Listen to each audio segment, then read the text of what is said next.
What's a family secret you found out as an adult that completely shocked you? Story 1. My uncle essentially had a secret family back in the 60s. He was about to deploy to Vietnam, and my grandma was pretty racist. While on base, he met a nice Mexican lady, and they got married. She got pregnant before he left for Vietnam. During his time away, she couldn't handle the separation and divorced him. Heartbroken, he signed up for another tour of duty. When he finally returned, he found out she had remarried and was raising their child with her new husband. The kid had never known him, and since everyone seemed happy, he quietly walked away and told no one. Then around 2017, when my uncle was in his 70s and on his third, or technically fourth, counting the secret one, marriage, something unexpected happened. His last adult child had moved out, and during a family BBQ, a middle-aged Mexican lady showed up at his door. She said, "Hey, I think you're my dad." My uncle looked at her for a moment and asked, "Maria?" She nodded, confirming, "That's me." He simply said, "Come on out back. The dogs are already on the grill." That was how I met my much older cousin I never knew existed. Her mom and the man who raised her had both passed away a few years earlier. On her deathbed, her mom revealed, "Your dad wasn't actually the man you thought he was." It took my cousin a couple of years to process this and decide to seek out her real father. When she finally found him, her only question was, "Why didn't you ever come around?" My uncle just shrugged and said, "Your mom told me not to, and you had a good family. Why would I ruin that?" Now she lives next door to him. Story 2. I wasn't an adult, more like in 5th grade when I found out. My parents were fighting, and my dad threw this secret at me. My mom's first school experience was rape, and she got pregnant. Somewhere out there, I have an older brother because her parents didn't believe her and sent her to a cider house rules type of place to have the baby. Then my mom retaliated with another revelation. My dad had been married twice before meeting her, and had 2 daughters from his first marriage, whom he never saw again. Shocked and overwhelmed, I refused to go to school until I learned more. My mom finally sat me down and told me everything, including all the affairs my dad had and how she caught him, sometimes even with toddler me in tow. Those were some rough times. Story 3. Just a few weeks ago, I found out something surprising about my grandmother. She's white and grew up in California. Back in the early 40s, she was engaged to a Japanese man. When America entered World War II, he was rounded up and deported. She tried to follow him, but her parents prevented her. Eventually, she ended up marrying my racist grandfather and moved to the mountains of West Virginia. Nobody really knows why she made that choice, but it probably had a lot to do with her parents' influence. However, it did shape her values. She was always adamant about teaching my mom and her siblings that racism was wrong. She also supported the civil rights movement, often sending money from her side jobs to organizations that promoted desegregation and diversity. It wasn't exactly a secret, but I think my mom just assumed she had already told us. Story 4. My grandmother cheated on my grandfather while he was deployed in the military. The baby resulting from the affair was given to my grandfather's brother and his wife to adopt since they had fertility issues. This remained a family secret for years until my grandmother decided to reveal it to her son, nephew, at his sister's wedding. My uncle described the close relationship he always had with his cousin, and suddenly it all made sense when he found out they were actually brothers. Despite this revelation, my grandmother never disclosed the identity of his birth father, even when my uncle was dealing with health issues and needed accurate medical history. Tragically, he eventually died of cancer without ever knowing. My uncle shared this story with me during the weekend of my grandfather's funeral. My grandmother had already passed several years earlier, and all my aunts remain in denial about the truth. It turns out my devout Catholic grandmother had a secret love child. Story 5. Turns out a trust fund set up by my grandparents could have fully covered college or trade school expenses for all of us grandkids. However, our parents never told us because using the money for education would have left them with less cash. This was after the fund had already paid for a house for them outright. We only discovered this about a decade after they had emptied it out. Now they wonder why none of us have the resources to help them in their old age, or why we barely talk to them. Maybe if they hadn't sabotaged our educational opportunities and left us to fend for ourselves, they'd have successful doctors, lawyers, and engineers to rely on, instead of a bunch of late bloomers who had to build stability from scratch. Story 6. This isn't exactly a family secret, but it shocked me nonetheless. I recently found out that a local, respectable grocery store owner was a known pedophile, preying on teenage boys. My father had actually suggested that my teenage son apply for a job there because it was close to home and he wouldn't have to drive far. Luckily, my son found a job elsewhere. I learned about the store owner's dark history only after he died.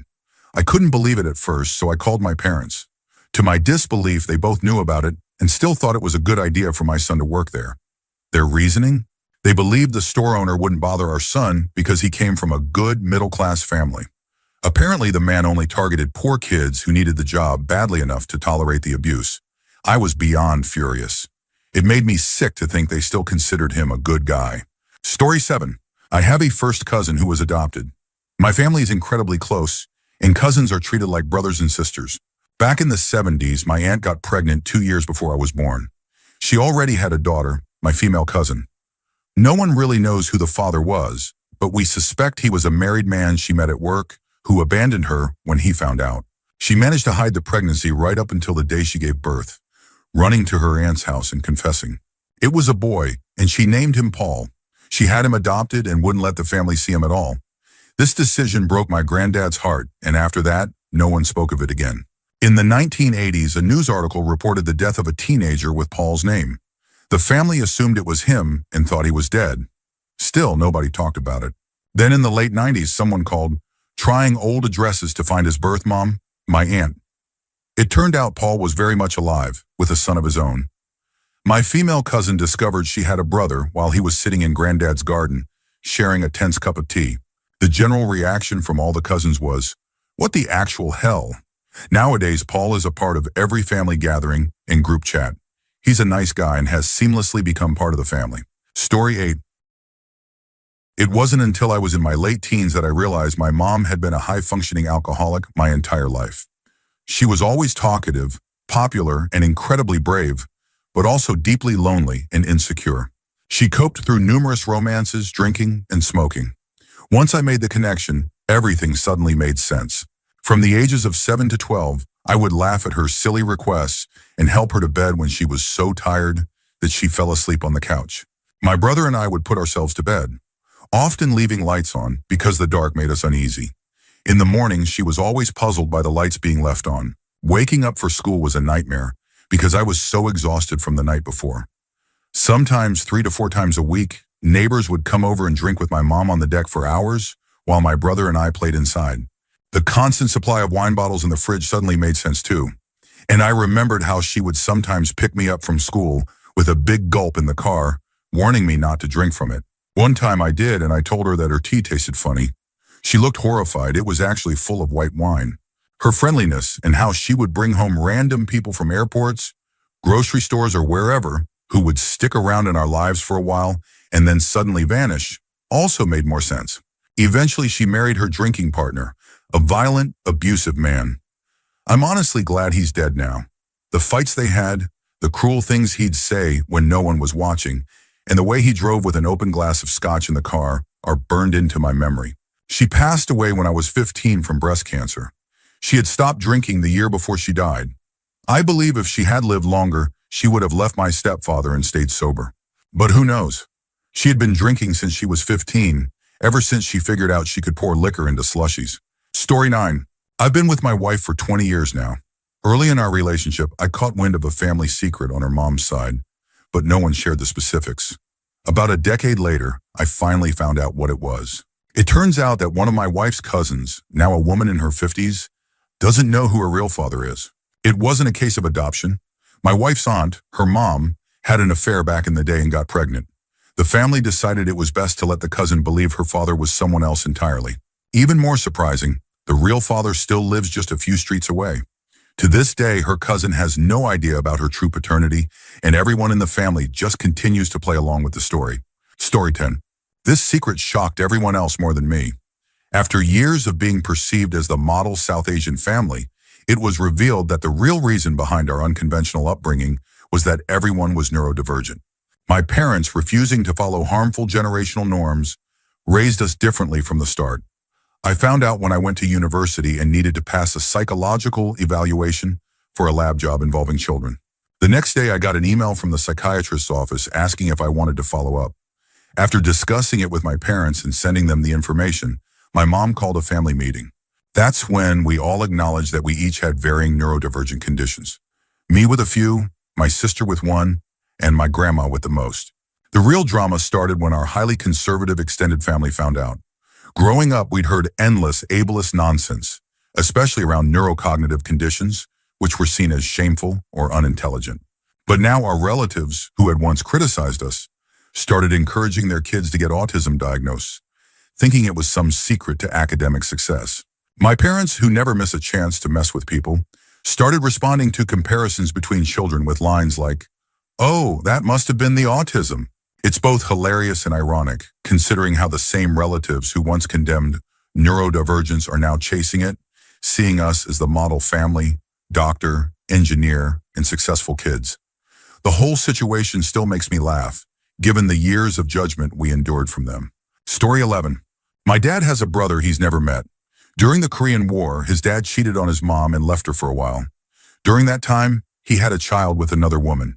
Eventually, he returned to my grandmother, bringing along his other kids, my dad's brother and sister, and they went on to have 3 more children together, including my dad. So in total, there were 5 kids plus this other uncle. My dad never had any contact with his half-brother. My Nana and Pop-Up met him once when he was an adult, just before my Pop-Up passed away, but my dad knew nothing about it. He only admitted the truth to me because I did DNA testing, and he knew it would eventually come up. My dad wasn't a great father. He walked away from my sister and me when we were just 2 and 3 years old. I always wondered how someone could just leave and not care about their kids. But apparently it's a pattern. His own father did the same. I could never do that. My kids are my everything. They're the reason I breathe. I am nothing like them. Story 12. My family history is honestly wild. During World War II, the Germans invaded our city.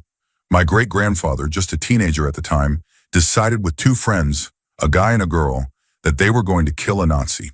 My great-great-grandmother ran a bed and breakfast, and they lured a Nazi officer inside by promising him a bed while the female friend pretended to be a prostitute. Once they got him into the basement, they knocked him out, killed him, and dumped his body in the river. Later, my great-grandfather married my great-grandmother, but he became a drunken tyrant. One night after he came home drunk, she boiled a pot of water and threw it at him, sending him crashing into the Christmas tree. She then kicked him out into the freezing cold and told him never to come back. They divorced after that. Then there was my grandfather's sister, who had an affair while her husband was away as a truck driver. One day he came home to find everything, his wife, the furniture, everything, gone. A mutual friend called to say her husband had run off with his wife.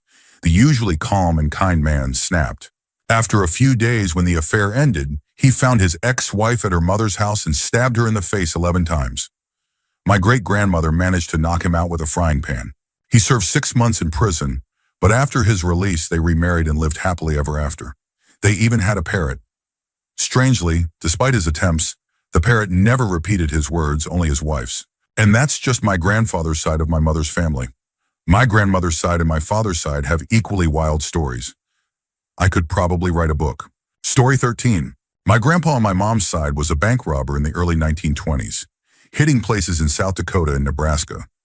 Both states wanted to prosecute him, but South Dakota got him first. He was sentenced to around 10 years. Just a few weeks before his release, he attacked the prison warden by smashing a chair over his head, stole the keys, took the warden's car, and drove to his parents' house in Illinois. The police picked him up the next morning. He ended up serving the rest of his sentence plus extra time. I always thought he lost his leg in a war or something. When I asked my dad about it, he bluntly said, he got so tired of messing up that he jumped off a bridge and messed that up too. I later found out the whole story through ancestry records and newspaper archives. Story 14. Both my maternal and paternal grandparents were always the epitome of loving, committed husbands. Growing up, I always admired their relationships and hoped to have something similar. When my maternal grandmother began showing early signs of Alzheimer's, she would get angry at my grandfather, accusing him of seeing that woman again or questioning where he'd been all night. My mom told me it was likely because he had an affair long ago. Then my dad took an ancestry DNA test and discovered he had a half-brother he never knew about, born from the same father. Dad planned to meet him, but a couple of weeks before they could, his half-brother suffered a fatal heart attack. Both my grandparents have passed, and now there's no one left to ask for details. Story 15. I never knew either of my grandfathers since both passed away before I was born. My dad's mom lived until she was 98, and during the last 2 years of her life, she shared a story with me that left me stunned. One morning, she walked out of the bedroom and saw my grandpa asleep on the couch with another woman. I asked her what she did, and she said she just turned around and went back to her room. I was curious about how my dad reacted, but she explained that nobody else was awake to see it, and by the time she came back out, they were both gone. When I later mentioned this to my father, who was in his 70s, he insisted that it never happened. He only remembered stories about his dad involving excessive drinking and losing his temper. He had never heard this story before, likely because he chose not to attend my engagement dinner with his side of the family at the last minute. That was when Grandma confided in me, and she also gave me her grandmother's wedding dress, which had just been sitting in a box for years. However, the situation took a chaotic turn when my drunk cousin retold the story. But instead of using our grandfather's name, he swapped in my dad's name. This caused a massive problem within the family this year, and it's been a mess ever since. Story 16. A few years ago, while filling out paperwork for a marriage certificate at the age of 32, I needed information about my birth mother and father. I hadn't spoken to my birth mother since 2011, and my birth father had never been part of my life, so I couldn't just call them for the details. California has a website called the California Birth Index, where I found my father's information easily. However, I couldn't find my mother's. I searched by year and eventually found her, but her last name was not the one I grew up with. It was a Japanese last name. This was odd since it wasn't my grandmother's Mexican maiden name either. It was entirely different. Confused, I called an aunt, and she casually revealed, "Oh yeah, when your mom needed a passport recently, she found out that Grandpa isn't her real dad. We forgot to tell you. Grandma won't talk about it." My whole life I believed I was Japanese because my mother's maiden name and supposed father were Japanese. Finding out that I wasn't Japanese and that the man I thought was my grandfather wasn't actually related to me was a shock. It also made me reflect on my grandmother, who had practically raised me because she didn't want me to end up like my mother, unmarried with 7 kids from 5 different fathers. Ironically, my grandmother had 3 children from 3 different men herself. She used to say, "I don't know how your mother ended up the way she did." Well, it turns out she was just repeating the pattern set by her own life. Pot, meet, kettle. Story 17. My great-grandmother had a rather unexpected side hustle. She used to sell weed to high school kids. They would come over to her house and she would casually pull the weed out of her knitting bag. The kids called her Nana Graham. My grandfather was the one who grew the weed, and my uncle, who was in high school at the time, would spread the word around the school that Nana Graham was the go-to person. Eventually, the police caught wind that weed was being sold from that house, and they arrested my grandfather. Ironically, they never suspected my great-grandmother. She put on quite the show, acting completely shocked when the cops showed up. It was a small town, and nobody ever thought the sweet, tiny old lady could be the mastermind behind a weed operation. She also claimed to be too old to go to church, so the priest would make house calls for her. Truthfully, she just had a crush on him. The whole thing still makes me laugh because she genuinely looked like a stereotypical sweet grandma. Years later, I found out about this story, decades after she passed away. My mom shared it when I was old enough to hear it, casually dropping it like it was nothing. To this day, my grandfather and uncle run a fully legal marijuana business. I think she would be proud to see the family business live on. Story 18. My great-uncle was one of the kindest, most patient, and fun people I knew. He served in the Marines during World War II and the Korean War. While in Korea, he met a girl and fell deeply in love with her. He even wrote a letter to his mother saying he wanted to marry her. However, his mother, my great-grandmother, absolutely forbade it. She said she would disown him and wouldn't tolerate having a gakik daughter-in-law. Back then, it was socially taboo to marry without both parents' consent, so he never married her. He never married anyone after that. He stayed single for the rest of his life, living with his mother until she passed, and then staying in the same house alone. I only found out about this after he died, and it broke my heart. He deserved to be happy and loved, but he gave it all up because of family pressure. It also bothered me that when he was buried at Arlington Cemetery, he didn't receive the 21 gun salute like my grandfather did. They claimed there was a shortage of personnel after 9/11, but it felt like an excuse. He served for over 20 years, and I believe he deserved that honor. I still think about organizing a group of 7 people with guns to give him the salute he never got. Story 19. During a period between marriages, my dad reconnected with an old girlfriend who was back in town. Apparently, she and her husband had been trying to have kids, and she was on fertility treatments at the time. I'm not sure if my dad knew she was married when they hooked up. A while later, she called my dad and revealed that she was pregnant. She confessed that the kids were his but begged him to never contact her again. It turns out she had triplets.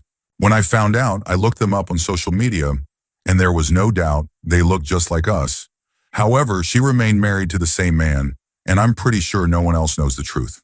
My siblings and I made a pact to never take any DNA tests because we don't want to destroy what seems to be a happy family. We've decided to just let it be. The kids are being raised in a stable environment, and it doesn't feel right to disrupt their lives with the truth. Story 20. On my mother's side of the family, there were 8 siblings. The eldest, Irma, had a child with a man named Eduardo. My grandmother didn't approve of him because he was a musician, and in Bolivia at that time, musicians were seen as lowly people. Tragically, Irma died within a year of giving birth to her daughter Elsa.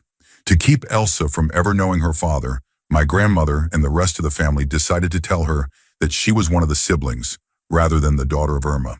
I always knew Elsa as my aunt, and all my other aunts treated her as their sister, even though she was really my cousin and their niece. One summer, while visiting family in La Paz, Elsa's father, Eduardo, reached out to her. The drama that unfolded was intense. Elsa discovered that she had been lied to her entire life and was understandably furious. My parents, my brother, and I accompanied her to Cochabamba to meet Eduardo for the first time. To our surprise, Eduardo was actually a founding member of a famous Bolivian band called Los Tigres, and his house even had a recording studio. He drove us around the city in the back of his VW minibus that had a truck bed. Eduardo turned out to be a genuinely great guy, ironically enough. Eventually, Elsa forgave the rest of the family, and they still act like sisters, just as they always did. I still call her Tia. That summer was unforgettable, full of revelations and a lot of emotional highs and lows. Story 21. My parents have a 19-year age gap. Growing up, I always assumed there was some kind of power dynamic involved since my dad was 40 and my mom was just 21 when they got together. One day in high school, my dad was on my case about something stupid I had done, and he made a snide comment about bringing any girlfriends home from college since he likes them young. He called my mom in to set the record straight. It turns out the reality was quite different. After he initially told her he wasn't looking for wife number 3 and would find an adult if he was, my mom kept showing up at his parties and usual hangouts. She was persistent, and he never actually took her up on her offer to leave if he wanted her gone. Before long, they were taking pregnant honeymoon photos. They're an odd couple for sure, but 40-plus years later, they're still together, so I guess it worked out for them. Cheers to them for defying the odds. Story 22. My uncle was a genuinely nice guy, well-loved by everyone. He had the same girlfriend since high school, and the whole family adored her. They couldn't wait to see them get married. However, they had a spat and broke up, although nobody thought it would last. During their break, my uncle had a one-night stand with another woman and ended up getting her pregnant. The whole family was devastated, not because of the pregnancy itself, but because they absolutely hated the baby's mother. Being strict French Catholics, the family practically forced my uncle to marry her, despite the fact that she was a mean-spirited, conniving person. The marriage was rough, mostly because of her toxic behavior. Growing up, I just thought of her as the mean aunt, not knowing the story behind it. Looking back, I can see how religion and family pressure trapped him into a life he never really wanted. It's sad to think how different things could have been if he had been allowed to choose his own path. Story 23. When I was 19, I worked as a hairdresser and had been cutting the hair of the same guy for about a year. One day, one of my coworkers casually mentioned, "Do you really not know that's your half-brother?" I was floored. It made sense, though. He did resemble my full brother, just not enough for me to connect the dots. It turns out that my dad had 4 other kids from a previous marriage that I knew nothing about. One day, the guy whose hair I had been cutting showed up at our house with another guy who looked exactly like my father, just younger. It was my dad's son, his namesake. My mind was blown. The brother whose hair I'd been cutting knew all along, but never said anything because he didn't want it to be awkward. He was really sweet about it and always tipped me well, which makes sense now. I always felt bad for those kids once I knew the truth. Dad was a bit closed off and probably on the spectrum. He tried to interact with them when they visited, but he didn't really know how. My mom made it worse by giving him hell for weeks afterward, so I guess they stopped coming around. I think they probably came more often when I was younger, but I was in school and missed it. Meanwhile, I got the best version of my dad, stable, present, and financially secure. Near the end of his life, he admitted to regretting letting my mom control him and push his other kids away. It's hard to understand how they kept 4 siblings from me, but I loved my dad regardless. The brother whose hair I cut kept coming to me until I moved away. We never talked about it, but it felt like we shared a quiet, unspoken agreement to just let it be. He was a good guy. If there's one takeaway from all this, it's that if you've got extra kids, let them know about each other. Seriously. Story 24. Growing up, my dad had this old, worn-out t-shirt that said Weekend on it. My brother and I have such strong memories of it because he wore it all the time. Finally, in my mid-20s, my parents told us the story behind it. When my mom was 9 months pregnant with me and my brother was 2, they got pulled over by the cops. Mom had a block of pot on her lap. The cops let her off because she was pregnant. But my dad got weekends in jail. The shirt was a joke from my mom, marking that odd chapter of their lives. My mom and her sister also had another run-in with the law before having kids. They were high and called the cops, freaking out because there was a bear in their backyard. They panicked again right after, realizing that calling the cops would lead them straight to their pot field where the bear was trampling around. They had to call the police back and tell them not to come after all. Story 25. During World War II, my grandfather was stationed in the Netherlands and fell in love with a local woman. They had a child together, but her parents wouldn't allow her to move to Canada with him. After a couple of years, they told him the baby had died, so he would stop trying to take them away. He didn't find out that the child was still alive until he returned to the Netherlands for the 50th anniversary of the liberation. Not long after, he passed away without telling anyone in the family. About 6 years ago, while researching my genealogy, I stumbled across my grandfather's name on a Dutch family tree, along with one of my uncles. I reached out, curious, and eventually got a response that left me stunned. "We have been looking for you for so long." I learned that I had an entire branch of Dutch family that had been trying to reconnect for years. I traveled to meet them, and it was amazing. My grandfather's Dutch love had been part of the resistance, and they had photos and artifacts that were mind-blowing. They also showed me a letter my grandfather had sent after his trip to the Netherlands, which included photos of me as a small child. Knowing that my grandfather had chosen to share that part of his life with them meant the world to me. It felt like he was vouching for me from beyond the grave. The reconnection has been a beautiful, unexpected gift. Story 26. Back in 2001, when I was in my early 20s, my dad received a letter from the UK. It contained a series of questions like, "Is your name X? Were you in the Navy? Did you used to play soccer? Do you live in X?" On their own, these were pretty generic questions, but together they perfectly described my dad from a few decades earlier. The letter was handwritten and came from a name he didn't recognize. He showed me the letter, and I bluntly asked if he had been messing around back in the day. He insisted he hadn't. I told him it looked a lot like someone was fishing for child support or maybe some inheritance. Eventually, he replied to the letter, confirming his identity. A few months later, he received another letter, this time from a name he did recognize, his ex-girlfriend from nearly 30 years ago. They had dated for a few months before she left Australia to return to the UK. Unbeknownst to him, she found out she was pregnant during the boat ride back. She raised their son on her own, never dating anyone else, and gave him my dad's surname. The person who had tracked my dad down was the son's cousin, who worked at a place that had access to details on will beneficiaries. After my dad's mom passed away, his name showed up on a registry, which is how they found him. And that's how I found out in my 20s that I had an older brother. Story 27. My dad had a pretty wild youth. From ages 12 to 18, he experimented with a lot of hippie drugs, weed, psychedelics, you name it. The most shocking thing I found out was from my cousin, who told me that Dad had once given LSD to his younger sister without her knowing. She would have been around 11 or 12, maybe 15 at most. This information was mind-blowing to me because my dad has always been the straight-edge, responsible type. I could never imagine him doing something like that. He became a dad at 20, and that seemed to snap him into being a responsible adult overnight. Looking back, I can see how his rough upbringing might have contributed to his choices. He grew up with a manipulative single mom, and his dad abandoned the family for a much younger woman. I guess it makes sense that he sought escape through drugs at such a young age. Still, dosing his sister with LSD is something I can't quite wrap my head around. Thankfully, his sister turned out fine, and they have a good relationship now. Ironically, despite Dad raising us to be responsible and anti-drug, both my brother and I ended up experimenting with drugs, especially psychedelics. I use cannabis daily to manage chronic pain and have benefited from psilocybin and ketamine for mental health treatment. My brother has tried almost every drug out there, but has calmed down now that he's a father. My dad knows about our drug use, and while he doesn't approve, he just urges us to be safe. Genetics are wild. Story 28. I grew up believing that my sister was my full sibling. She was the oldest, and I was the youngest, with two brothers in between. There's an 11-year age gap between us, and both of my brothers and I share the same parents. It wasn't until I was in my mid-20s that I discovered she was actually my half-sister. My sister was from my mom's first marriage, which I didn't know about either. My dad had adopted her officially when she was around 4 or 5 years old, and he always treated her as his own. The rest of the family knew, but no one ever told me. When my parents split during my teenage years, my sister started pulling away from dad.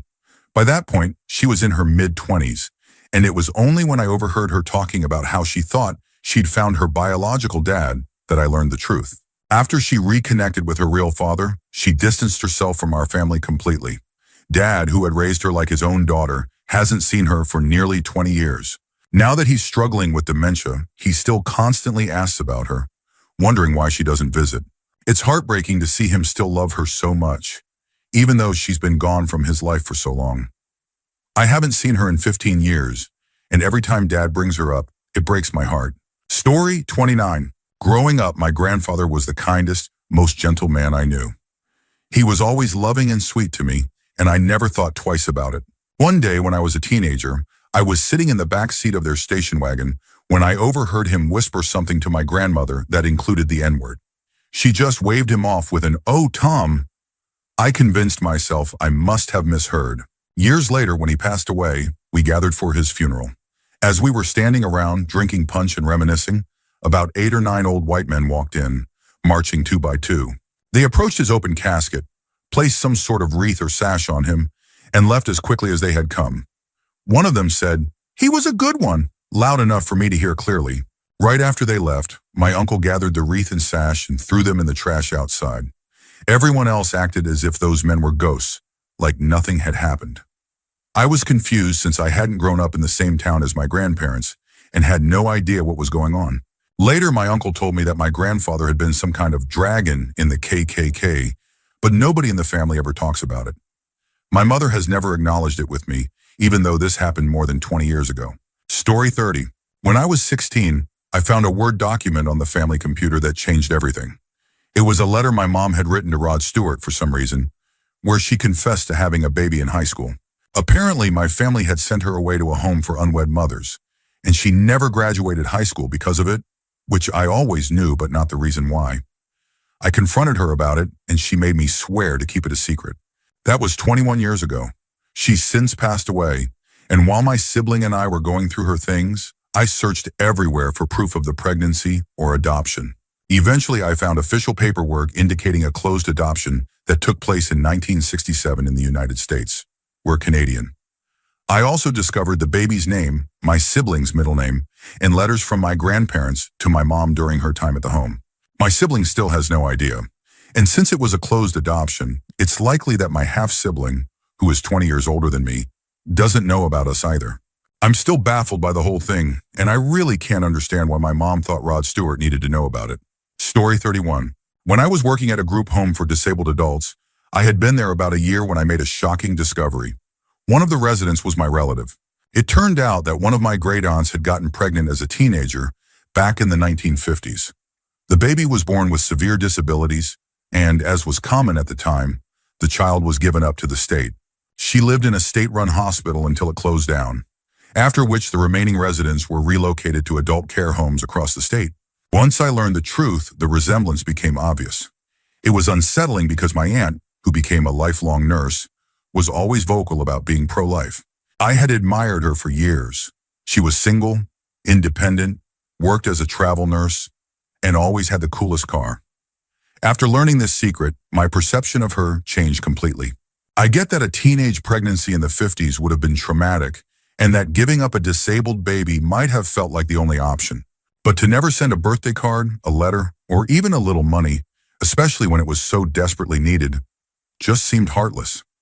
I still struggle to reconcile the woman I thought I knew with the reality of what she did. Story 32. Before my cousin's wedding, we stopped by my grandparents' grave to pay our respects. Out of nowhere, my aunt decided to drop a bombshell of family lore. She explained that after our grandma died, our grandpa started dating another woman. They got married just a month or so after meeting. After the marriage, this new step-grandma managed to get his will signed in her name. Not long after that, our grandpa died of a heart attack. My aunt said that they suspected foul play but couldn't prove it. The step-grandma threatened that if they demanded a full autopsy, she would bury him next to her instead of our grandma. Since my grandpa was a heavy smoker, it was easy to attribute the heart attack to stress or cigarettes, but my family has always wondered if it was more than that. Years later, I asked my mom what the woman's name was. She just told me that the step-grandma is still alive, but I didn't need to know her name because she keeps checking the obituaries in her hometown, hoping to see that the bitch has died. To top it off, she's also the reason why my brother, my cousins, and I never got the college funds our grandparents had saved for us. Story 33. I'm 49 years old, and I just found out about this last year. I always knew my grandpa was a recovering alcoholic, but I recently learned that he was also addicted to morphine back in the 1960s. It started when he had a bad stomach ulcer. The standard treatment back then was stomach surgery, which was as awful as it sounds. To manage the post-surgery pain, he was given morphine, and it didn't take long for him to become dependent on it. His addiction grew to the point where he played the prescription game with multiple doctors to maintain his supply. Nobody realized he was injecting morphine until someone found his stash hidden in the garage. He eventually went to rehab, got clean from morphine, and then swapped one addiction for another: alcohol. After battling that for years, he finally got completely sober. I still don't know why the family kept this secret. In my opinion, it makes his story even more impressive. The man fought off 2 major addictions in his life and came out sober. Knowing about his morphine struggle makes me prouder of him than ever. Story 34. There was always a strange rumor circulating in my family that my grandmother wasn't who she thought she was. My great-aunt openly disliked her, and most of the family kept her at arm's length. The rumor was that my grandmother wasn't biologically related to the family at all, and that she was actually won in a poker game as a baby. A few years ago, my uncle got really into genealogy and decided to do some DNA testing with 23andMe. He expected to find matches with the cousins related to my grandmother, but found none. Instead, he started getting matches with a bunch of other people from the same area. He eventually reached out to one of these distant matches, and they had a family story of their own. Apparently, during the Great Depression, one of their ancestors had a serious gambling problem. During a poker game, in a desperate attempt to bluff, he put his newborn daughter into the pot, assuming the other guy would fold. Except the other guy didn't fold. He won the hand, and along with it, my grandmother. It turns out the story was true, and my grandmother really was won in a poker game. It's wild to think that one reckless bet changed the entire trajectory of our family. Story 35. My great-grandfather always told everyone that he was an orphan who immigrated to the U.S. by himself around 1895. Years later, I got curious and looked up our distinctive last name on the internet. I found a court case involving my great-grandfather from the Midwest that took place in 1890, and he had argued it all the way to the state's Supreme Court. Turns out he actually moved to the U.S. as a child around 1880. At 19, he was working on a farm and got caught having a relationship with the farmer's daughter, who he believed was of age. Apparently she wasn't, and they had been secretly seeing each other all summer. When her father found out, he pressed charges, and my great-grandfather ended up in jail after a coerced confession. His lawyer argued that for a crime like this, they needed to specify a date and approximate time of the offense. A vague confession about something happening sometime in July wasn't enough. They kept appealing, and eventually he won the case. My snooty aunt was horrified to learn that her grandfather spent 5 years in the state penitentiary. Story 36. I found out that both my father and his sister were actually adopted from 2 extremely poor families. This revelation messed me up for a while because it put so many years of my life into perspective. For as long as I could remember, my relatives had mocked me for my physical appearance and treated me like an outcast, especially pointing out how little I resembled my beloved grandmother. As it turns out, they were trying to make her hate me because they wanted all her assets and money for themselves. When I learned the truth about my dad being adopted, I confronted them and told them to stay out of my life. To everyone's surprise, when my grandmother passed away, she left everything to me. I had been the only one who took care of her for a decade while she suffered from severe dementia. At the will reading, those same relatives laughed at me for crying while gleefully anticipating their supposed inheritance. Seeing their faces when the attorney announced that everything was mine was an unforgettable moment. Story 37. I was the oops baby in the family. My sister and brother from my mom's first marriage are 19 and 15 years older than me. My mom was 37 when I was born, and my dad, her second husband, was 47. Dad pretty much raised my siblings from toddlers and was an amazing father to us all. Since 2000, I've been doing family research on Ancestry. And in 2008, I discovered something surprising. Secret 1. My brother had a son with his girlfriend when he was 18 in the 80s and gave him up for adoption. I found my half-nephew on MySpace back then, and he looked just like my brother. I never reached out because I didn't feel it was my place, but I was glad to see that he seemed happy and well-raised. In 2011, just before my mom passed away, she revealed, Secret 2. My dad used his brother's name and birth date to join the military at age 16 in 1950.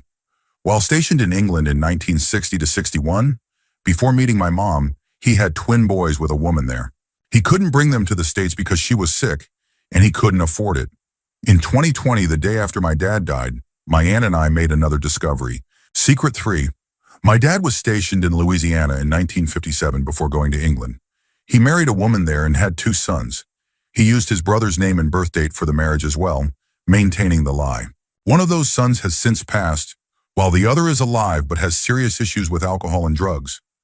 I spoke to their sister, who was 3 when my dad married their mom, and she described my dad as a violent, angry alcoholic. She asked me not to contact her brother since he wasn't mentally well, and I respected her wishes. I don't know if my mom ever knew about this part of my dad's past, and I wish I could ask her. Story 38. Before my mother passed away, she was involved in a court case that required her medical records, so she had a printed copy for her own use. After she died, I was sorting through her personal belongings and felt that most of the medical information should be returned to her doctor for proper disposal. However, I decided to keep the letters about her recent cancer treatment, just in case. As I was going through the documents, I came across something unexpected. A child protection social worker's assessment and follow-up report concerning me from when I was 5 months old. According to the report, my mother had become frustrated because I would cry every time she left the room, so she hit me. The social worker documented that my mother did it because she was worried I would turn out like her brother, who was described as hyperactive and difficult as a child. The report also noted that my father was essentially useless in the situation. My mother had to have it explained to her that it was normal for babies at that developmental stage to cry when their mothers weren't in sight, and that it didn't mean I was destined for a life of social deviancy. It's not the most horrific thing to read, but I still can't wrap my head around the logic. I can't believe that's how she thought to address the situation, or that child protection just left us to fend for ourselves after that. Story 39. My grandma on my dad's side was Scottish, or so we always thought. She supposedly sailed to the U.S. when she was 14 and was adopted by the family we had always known as hers. When I did a DNA test, I discovered I was about 35% Scottish. My mom also did the same brand of test and showed almost no Scottish ancestry, so that meant my dad must have a lot. However, when I started looking into my family tree, things didn't add up.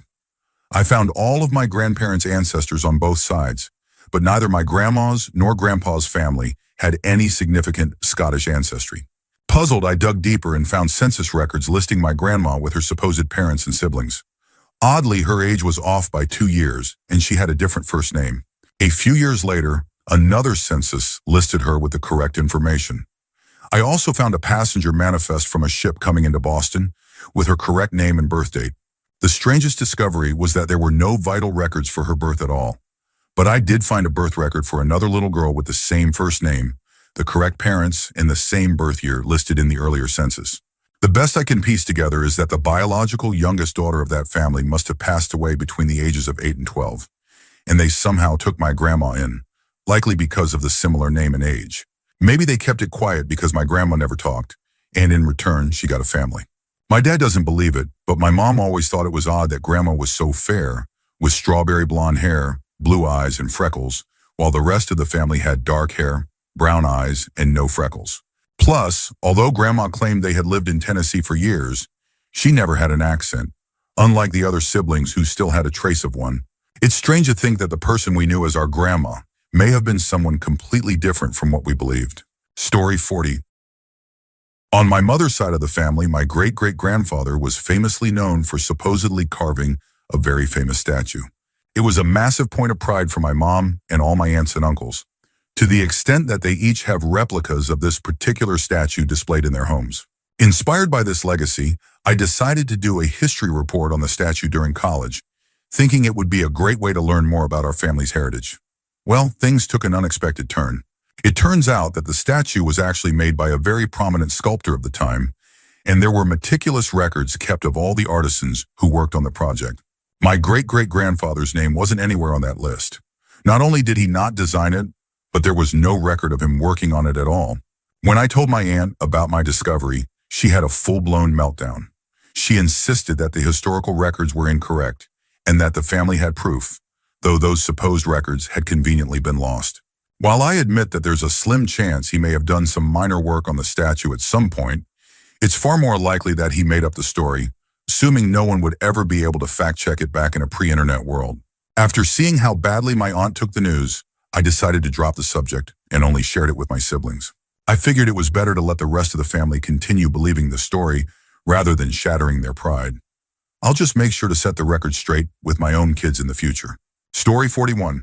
In my mid-20s, I found out that my mom had a baby at 18 and gave him up for adoption. Years later, when I was 30, I decided I wanted to find him, so I took an ancestry DNA test. When I mentioned it to one of my aunts, she reacted strongly and told me not to go digging into things that weren't my business. I didn't listen and went ahead with the test.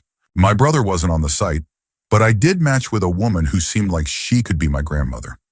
I reached out and she turned out to be my biological grandmother, my dad's mom. We started exchanging emails, sharing photos, and getting to know each other. One day, she told me something difficult to hear.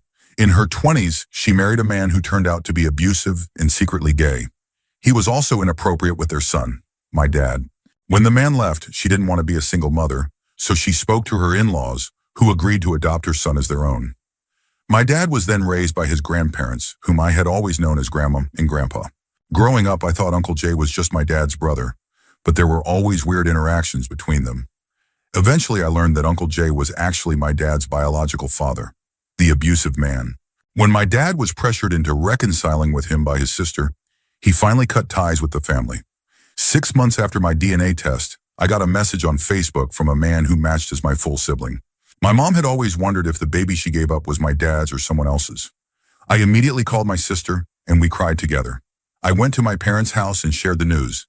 They were thrilled to have found our brother. I also told my dad that I had been in contact with his mother and that I knew about Uncle Jay. Dad already knew about his parentage and brushed it off. He had never really dealt with the trauma from his childhood.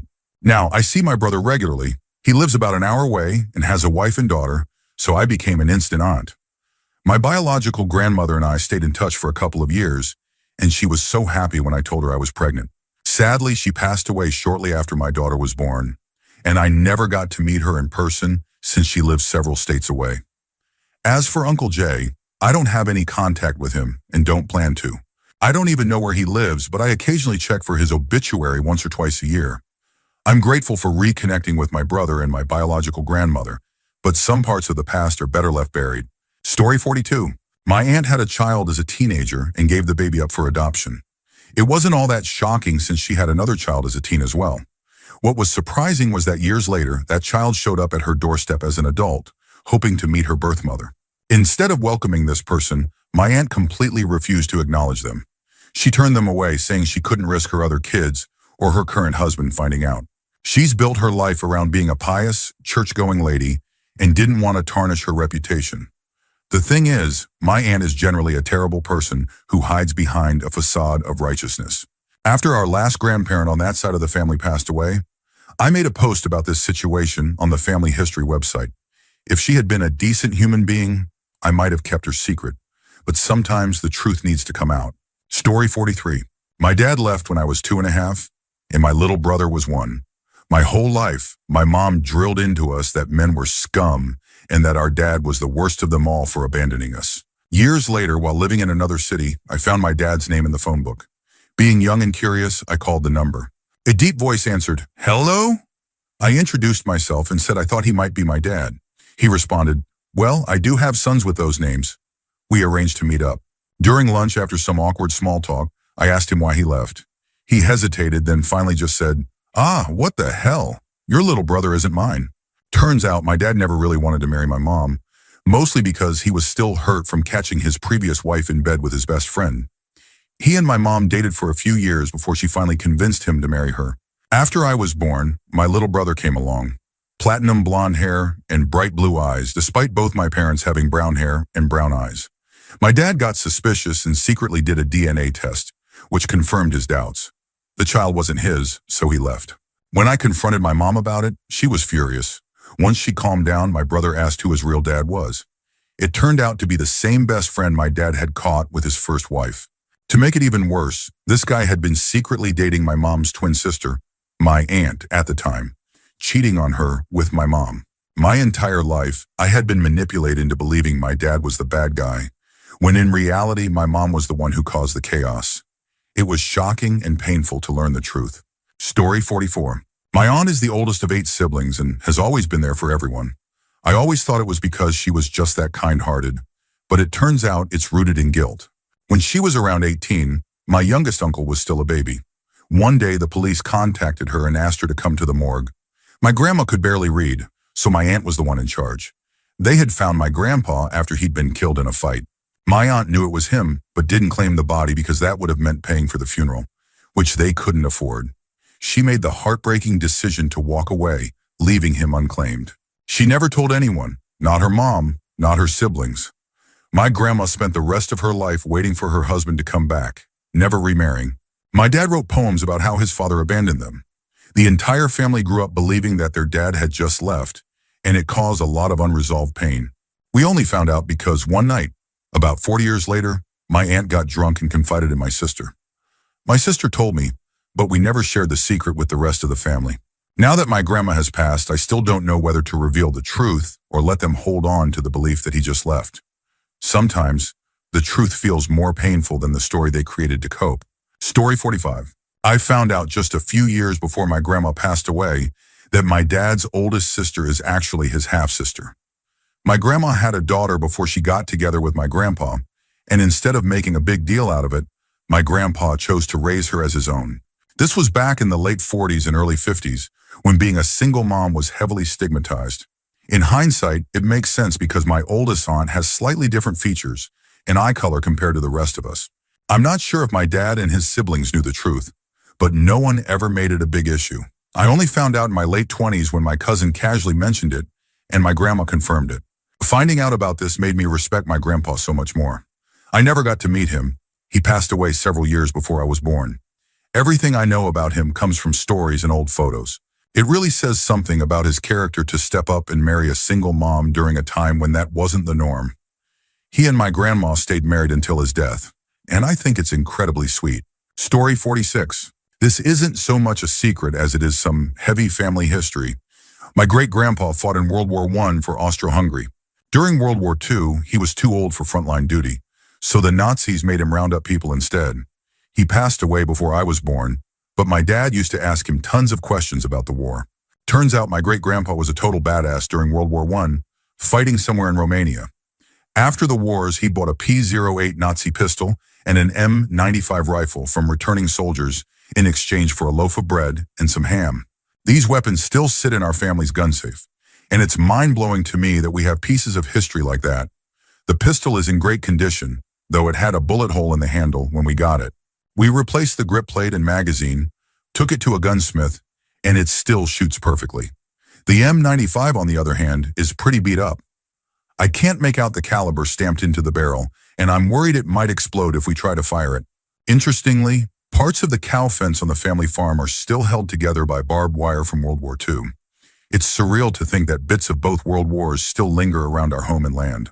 Story 47. My uncle married a German woman he met in Chicago in the early 1950s. She had fled Berlin with her mother after World War II. Her mother had been a maid in Heinrich Himmler's house. Whenever we visited them, they only spoke German, which we found kind of rude at the time. They even had a German shepherd named Wolfie. My uncle became completely fluent in German over the years. Their household was very German-centric. They never spoke about World War II, and the German grandmother never learned a single word of English. My uncle's daughters were tall, blonde, and very Aryan-looking. My American side of the family also had German ancestry, but they were extremely patriotic and didn't really discuss their heritage. My grandmother never really liked her German daughter-in-law. I only found out about the whole Nazi connection around the time my grandmother passed away. It struck me as odd that no one had ever discussed it before. I've visited Berlin twice since then, and I often think about how they must have lived there during the war. I wish I had known about their history earlier. I would have loved to ask them more about their lives in Germany, but I doubt they would have shared much anyway. Story 48.